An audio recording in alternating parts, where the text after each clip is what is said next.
A primavera está a chegar e com ela novos ritmos de leitura. Leia artigos de opinião e receba acesso antecipado a todos os episódios de Podcast Plus.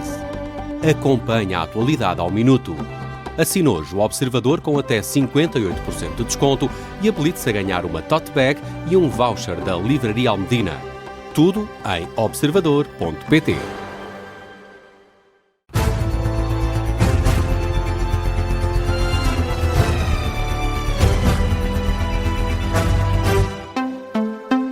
Edição das 9 com o José Rafael Lopes. Termina hoje o congresso do PS-ISE, o terceiro e último dia desta reunião socialista em Viseu. Vai contar com a eleição dos órgãos nacionais do partido. É uma das votações que vai decorrer ao longo do dia de hoje, sendo que a partir desta hora, a partir das 9 horas até às 11 da manhã, os delegados vão votar a moção global de orientação política de José Luís Carneiro e escolher os órgãos nacionais do partido. Vão ser os primeiros escolhidos desde que o secretário-geral socialista assumiu a liderança do partido. As atenções deste terceiro dia do Congresso do PS estão também viradas para o discurso de encerramento por parte de José Luís Carneiro, no qual o líder do PS deve apresentar propostas para a habitação, saúde, economia e ainda mais uma vez abordar o tema da legislação laboral. Ontem, a relação com o PSD, à boleia do acordo com o Chega para a nomeação dos juízes para o Tribunal Constitucional, foi um dos temas em destaque do segundo dia de Congresso Socialista, com ideias divergentes sobre até que ponto deve existir ou não uma ruptura com o PSD e, em particular, com Luís Montenegro, caso a posição do PS não seja respeitada na indicação de juízes para o Tribunal Constitucional. Logo no arranque do dia, o presidente do PS, Carlos César, tentou ditar uma estratégia, mas Miguel Viterbo Dias, há ainda vozes divergentes. No arranque do dia, o presidente do partido, Carlos César, tentou ditar o tom na relação com o governo. O PS deve continuar a demonstrar querer ser parte das soluções e não apenas parte da crítica e da denúncia, em que deve ser assertivo e distintivo, lembrando ao governo que é dele que depende a estabilidade política. Mas nem todos concordaram. Nós precisamos ter uma postura forte. Nós temos que nos dar ao respeito. Nós precisamos de falar para o país, porque o PS é candidato a governar o país e não candidato a parceiro parlamentar deste governo. Miguel Costa Matos, um dos novos jovens turcos do PS, que pede uma oposição mais agressiva. Mas entre as atuais figuras da direção, o conselho é para evitar rupturas. Devemos ter todos uma grande preocupação em contribuir para que se não chegue a uma situação de crise irreversível na relação entre os dois partidos. Francisco Assis, que ainda assim admite que a questão da indicação de juízes para o Constitucional pode mudar a relação entre os partidos. Se porventura isso acontecer, alterará radicalmente a relação entre os dois principais partidos políticos em Portugal. Isso não deve, evidentemente, ter como consequência natural, automática e inevitável que o Partido Socialista, por exemplo, diga de antemão que vai inviabilizar orçamento. E entre as vozes que até têm feito reparos à estratégia de José Luís Carneiro, culpa-se o PSD. O PS não está a fazer uma ruptura. Quem faz a ruptura é quem, pelos vistos, e acreditando no líder do Chega, não é uma coisa na qual eu deposito grande confiança, há um acordo já fechado há muito tempo sobre este assunto. E o Partido Socialista não é envolvido numa conversa sobre isto, não se retiram conclusões. Perguntam, mas isto é uma ruptura, nunca mais falamos, nem olhamos para o orçamento? Claro que não, o Partido Socialista nunca faria uma ruptura dessa natureza. Mariana Vieira da Silva, num dia de congresso que não conseguiu estabelecer uma linha firme sobre a relação entre o PS e o Executivo. Um trabalho do jornalista Miguel Viterbo Dias com a estratégia do PS para lidar com o executivo de Luís Montenegro. Hoje é o terceiro e último dia deste congresso do PS em Viseu. E que vamos acompanhar ao longo desta manhã de fim de semana aqui na Rádio Observador. Marcelo Rebelo de Sousa diz que está a cumprir uma travessia no deserto no que diz respeito ao comentário político. O ex-presidente da República está a cumprir aquilo que prometeu, de manter-se em silêncio sobre questões políticas. Marcelo Rebelo de Sousa participou numa tertúlia da Festa do Livro de Celúrico de Basto e, apesar da insistência dos jornalistas, não comentou nenhum tema que considera político. Quer isto dizer que não comentou qualquer tema. O antigo chefe de Estado diz que esta travessia no deserto é para continuar. Sobre isso é que não posso dizer nada, tenho imensa pena. Sei que vai ser uma maçada, vai ser um deserto eterno para os meus amigos, onde perguntar 1000 vezes, eu 1000 vezes direi que não digo nada. Portanto, o governo tem pois é isso mesmo, tudo isso.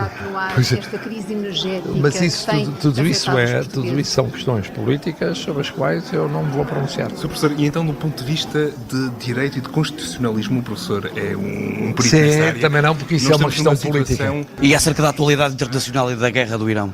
Também é uma questão política. Não preocupa? Também é uma questão política sobre a qual não me vou pronunciar. Um deserto eterno de comentários, é o que diz Marcelo Rebelo de Sousa. Ainda assim, o antigo chefe de Estado assegurou que vai continuar a aparecer em momentos institucionais. Um grupo de investigadores portugueses está a desenvolver um método para identificar doentes em maior risco de déficit cognitivo após sofrerem um AVC. O objetivo é que os sobreviventes beneficiem de tratamentos mais protetores para reduzir o risco de sofrerem sequelas cerebrais no futuro. É um estudo da Faculdade de Medicina da Universidade do Porto que envolveu mais de 300 sobreviventes de AVC e que concluiu que os doentes em que se detecta a passagem de partículas que podem bloquear os pequenos vasos sanguíneos para o cérebro têm um risco 2 vezes maior de sofrer déficits cognitivos a longo prazo. Isto, por exemplo, problemas no discurso e no pensamento, que se tornam mais lentos, e também problemas de memória e desorientação. A Agência Luz, à Faculdade de Medicina da Universidade do Porto, aponta que o próximo passo é desenvolver um novo ensaio clínico com o objetivo de comprovar que tratar de forma mais agressiva os doentes com AVC reduz o declínio cognitivo a longo prazo. Este estudo foi financiado pela Fundação para a Ciência e a Tecnologia.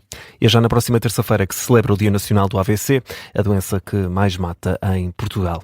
No Médio Oriente, o Irão autorizou a passagem de 20 navios paquistaneses no Estreito de Hormuz. A informação é dada pelas autoridades do Paquistão, que falam num passo significativo para a paz. Além da passagem destes 20 navios comerciais com bandeira paquistanesa, ficou fechado um acordo diário. O regime iraniano vai permitir que 2 navios por dia passem pelo Estreito de Hormuz, uma das principais rotas estratégicas no negócio do petróleo. Ainda assim, a passagem pelo Estreito de Hormuz vai manter-se restrita ao comércio global, como tem estado desde o início da guerra. Há vários navios à espera de autorização para poderem passar no estreito, o que tem significado constrangimentos no mercado do petróleo. Ainda no Médio Oriente, o Kuwait e os Emirados Árabes Unidos voltaram a ser alvos de mísseis e drones iranianos. As autoridades dos dois países confirmaram esses ataques. O Ministério da Defesa dos Emirados Árabes Unidos escreveu numa publicação na rede social X que os sistemas de defesa aérea estão a intervir de forma ativa contra estas tentativas de ataque. O exército do Kuwait também disse estar a eliminar os ataques com sucesso. Entretanto, o Irão acusa os Estados Unidos e Israel de estarem a atacar de forma deliberada universidades e centros de investigação. É o que escreve o porta-voz do Ministério iraniano dos Negócios Estrangeiros. Acusa os dois países de tentar minar a fundação científica e o legado cultural do Irão. Vamos ao desporto. Portugal empatou a 0 com o México num jogo de preparação no Estádio Azteca. Seleção portuguesa que se mostrou desinspirada terminou o encontro com apenas 2 remates à baliza, um em cada parte.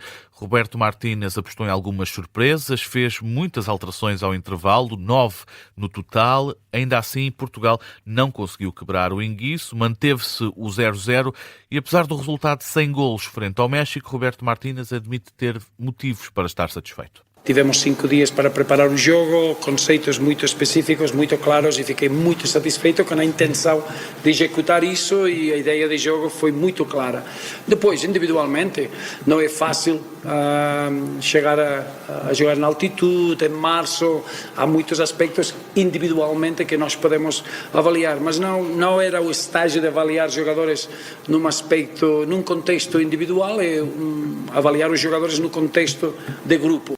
Roberto Martínez, em conferência de imprensa no México, o selecionador nacional, fala numa equipa portuguesa que está mais preparada para o Campeonato do Mundo. Já João Cancelo admite que Portugal podia ter feito mais frente ao México. Somos uma equipa que tem grandes jogadores, temos muita qualidade técnica dentro desta equipa, e acho que todos nós temos que dar um bocadinho mais e fazer um bocadinho, dar um bocadinho mais de todos nós e jogar melhor.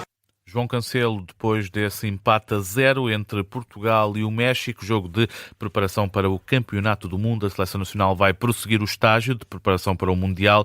Volta a jogar na terça-feira frente aos Estados Unidos, em Atlanta. Jogo também com relato aqui em direto na Rádio Observador. Antes do jogo, Zé, um adepto da seleção mexicana morreu no estádio Azteca. A tragédia aconteceu cerca de 2 horas antes do apito inicial. Em comunicado, a Secretaria de Segurança da Cidade do México explica que este adepto caiu da zona de camarotes do estádio. Segundo a mesma fonte, o homem de 27 anos estava em estado profundo de embriaguez e tentou saltar do segundo piso para o primeiro. Ainda foi socorrido no local por pessoal médico, mas acabou por não resistir aos graves ferimentos. Na Fórmula 1, já a vencedor, a Mercedes voltou a ganhar uma etapa do Campeonato do Mundo. Kimi Antonelli venceu o Grande Prémio do Japão de Fórmula 1. O piloto da Mercedes foi o primeiro a cruzar a meta no circuito de Suzuka. Oscar Piastri, da McLaren, ficou em segundo lugar. Charles Leclerc, da Ferrari, fechou o pódio no Grande Prémio do Japão. Kimi Antonelli, de apenas 19 anos, está neste momento na liderança do Campeonato do Mundo de Pilotos. É o mais novo de sempre a seguir na liderança da classificação geral no Campeonato do Mundo de Pilotos. É desta forma que fechamos o Jornal das 9, teve edição do José Rafael Lopes.